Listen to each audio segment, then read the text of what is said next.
المتقين عند ربهم جنات النعيم أفنجعل المسلمين كالمجرمين ما لكم كيف تحكمون أم لكم كتاب فيه تدرسون إن لكم فيه لما تخيرون.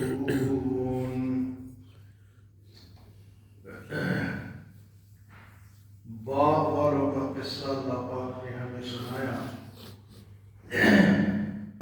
کہ نیک لوگ جو ہوتے ہیں وہ اپنے مال کو کس طرح خرچ کرتے ہیں. آج کی آیات میں فرمایا کہ جنت متقین کے لیے ہے. ان المتقین عند ربهم جنات النعیم. بے شک متقین کے لیے ان کے رب کے پاس نعمت کے باغ ہیں. ان للمتقین عند ربهم جنات. متقی کسے کہتے ہیں؟ ہم کہتے ہیں کہ متقی وہ ہے جو نماز پڑھتا ہے، لیکن اصل متقی وہ ہے جو گناہ سے بچتا ہے. جو گناہ سے بچتا ہے. ایک شخص ہے وہ نماز تو پڑھتا ہے لیکن ساتھ وہ گناہ بھی ملوث ہے. آپ قسم کا گناہ کرتا ہے، مال حرام کماتا ہے، جھوٹ بولتا ہے، معاملات ٹھیک نہیں ہے، لوگوں سے قرض لے کے بیٹھا ہوا ہے آرام سے اور کہتا ہے کہ میں تو نماز پڑھتا ہوں کہ میں تو بڑا پکا مومن ہوں. نماز اپنی جگہ ضروری ہے، نماز کا انکار نہیں، لیکن معاملات ٹھیک.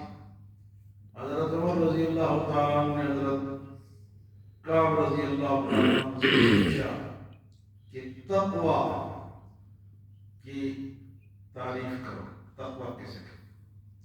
تو حضرت کعب نے حضرت عمر رضی اللہ تعالیٰ عنہ سے کہا کہ آپ کبھی جھاڑی دار کانٹے دار راستوں میں گئے جہاں جھاڑیاں ہوں، کانٹے لگے ہوں؟ تو انہوں نے کہا جی کیا ہوں. کہ کس طرح گزرے ہیں؟ تو کہا کہ بچ بچا کے، کانٹوں سے کپڑوں کو اپنے آپ کو بچ بچا کے گزرا. فرمائے بس یہ تقویٰ ہے، یہ تقویٰ کی تعریف. بچ بچا کے گزرو تو بس تقویٰ حاصل ہو جائے گا. والحافظون لحدود اللہ. جو اللہ کے حدوں کی حفاظت کرتے ہیں، اللہ کے حدوں کو کراس نہیں کرتے، وہ متقی. ان للمتقین عند ربهم جنات النعیم. بے شک متقین کے لیے اللہ کے پاس باغ ہے، جنت کے باغ ہے.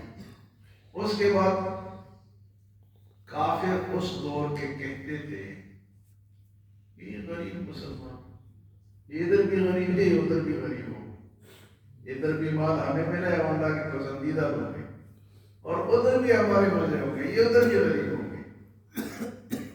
آج بھی کہتے ہیں کہ دیکھو جی مسلمان نماز بھی پڑھتے ہیں، سب کچھ کرتے ہیں، لیکن مال نہیں ہے ان کے پاس. تو مال تو معیار نہیں ہے. حضرت موسیٰ علیہ السلام کے چچا زاد بھائی ہارون خزانوں کا مالک تھا، بلکہ اس کے خزانوں کی چابیاں اونٹ اٹھاتے تھے، اور حضرت موسیٰ علیہ السلام بکریاں چراتے تھے. کتنا فرق ہے. تو کامیاب کون ہے؟ خزانوں والا یا اللہ والا؟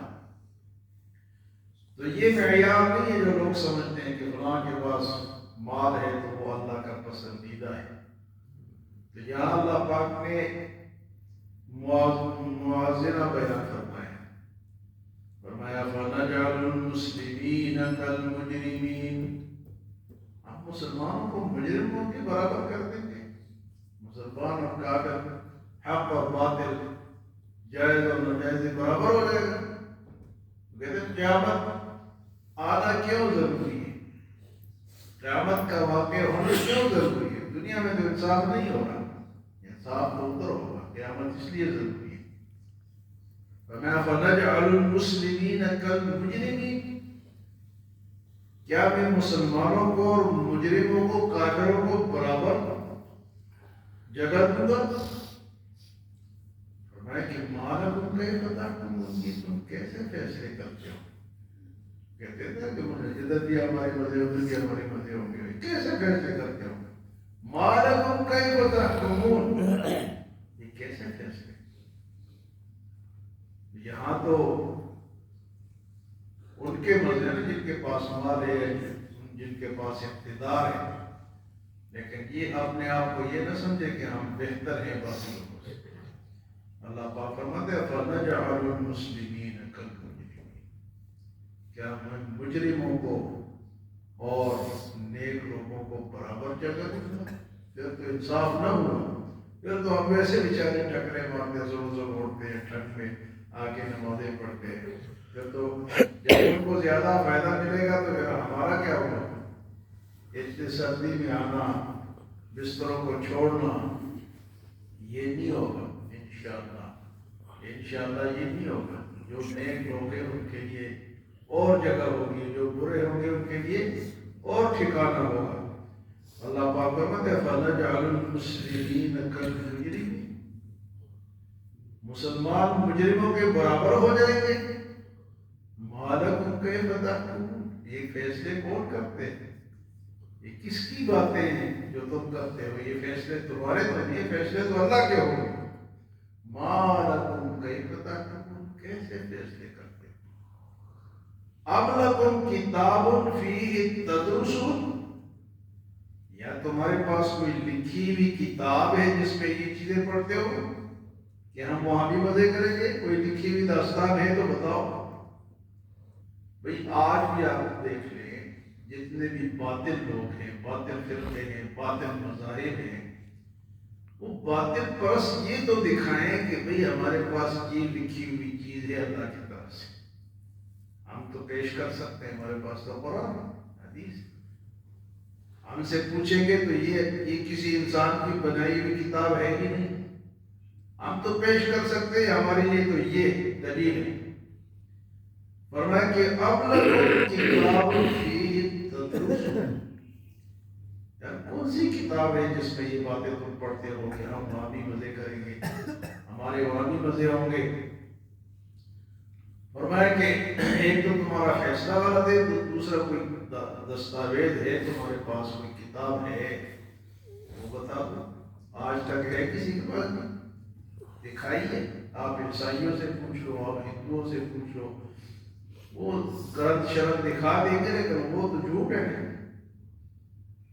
آج تک قرآن انا نحن نزلنا الذکر و انا لہ لحافظون، یہ ہے وہ اللہ کا کلام جو اللہ نے نازل کیا اور وہی اس کی حفاظت کر رہا ہے۔ اس سال 1,14,000 بچوں نے قرآن حفظ کیا، جو مدرسوں کی رپورٹ ہے 1,14,000، اور یہ صرف وہ مدرسے ہیں جو کہ علماء دیوبند کے مدرسے ہیں، باقی بریلوی مکتب کے، حدیث مکتب کے اور ان کا اپنا حساب ہوگا۔ یہ ایک اس کے مسلک کے مدرسوں کے 1,14,000 بچوں بچیوں نے قرآن پڑھا۔ یہ وہ کتاب ہے کہ پیش کر سکتے ہیں بھئی یہ تمہارے پاس ہم لوگ کتاب فیہ تدرسون، کوئی کتاب ہے تو پڑھ کے بتاؤ۔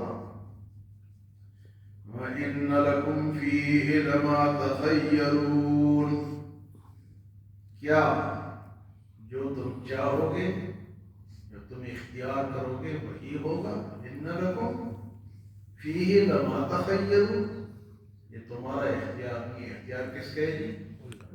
آج کی ان آیات میں حقیقی باتیں کہ جنت متقین کے لیے، اللہ ہم سب کو تقوی نصیب کرے، اور تقوی ہے تو مشکل لیکن ناممکن نہیں، ہے تو مشکل لیکن ناممکن نہیں۔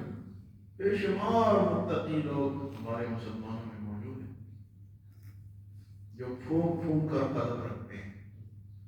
ہے مشکل لیکن ناممکن نہیں ہے، اگر کوئی کوشش کرے تو اس کو تقوی حاصل ہو سکتا ہے۔ ان اکرمکم عند اللہ اتقاکم، اللہ کے ہاں معزز شخص وہ ہے جو تقوی والا ہے، مال والا، وزارت والا، حکومت والا، بنگلے والا، گاڑی والا، تجاروں والا وہ نہیں ہے، وہ ہے جس کے پاس تقویٰ ہے۔ ان اکرمکم عند اللہ اتقاکم، تو اللہ نے فرمایا کہ جنت متقین کے لیے ہے، اور مسلمان اور کافر حق اور باطل برابر نہیں ہوں گے۔ دنیا میں تو یہ زیادہ مزے کرتے ہیں، لیکن آخرت میں یہ نہیں ہوگا، یہ انصاف کے خلاف ہوگا۔ اگر آخرت میں بھی یہ مزے کرے اور دنیا میں بھی یہ کرے تو یہ انصاف کے خلاف ہے۔ فرمایا کہ ما لکم کیف تحکمون، کیسے فیصلے کرتے ہو، کہاں سے کرتے ہو، کہاں سے بولتے ہو۔ ام لکم کتاب فیہ تدرسون، کوئی کتاب ہے جس میں تم یہ چیزیں پڑھتے ہو۔ ان لکم فیہ لما تخیرون، بے شک وہ تمہارا اختیار ہے، جو تم چاہو گے وہ ہوگا، وہ نہیں۔ اللہ ہم سب کو تقوی نصیب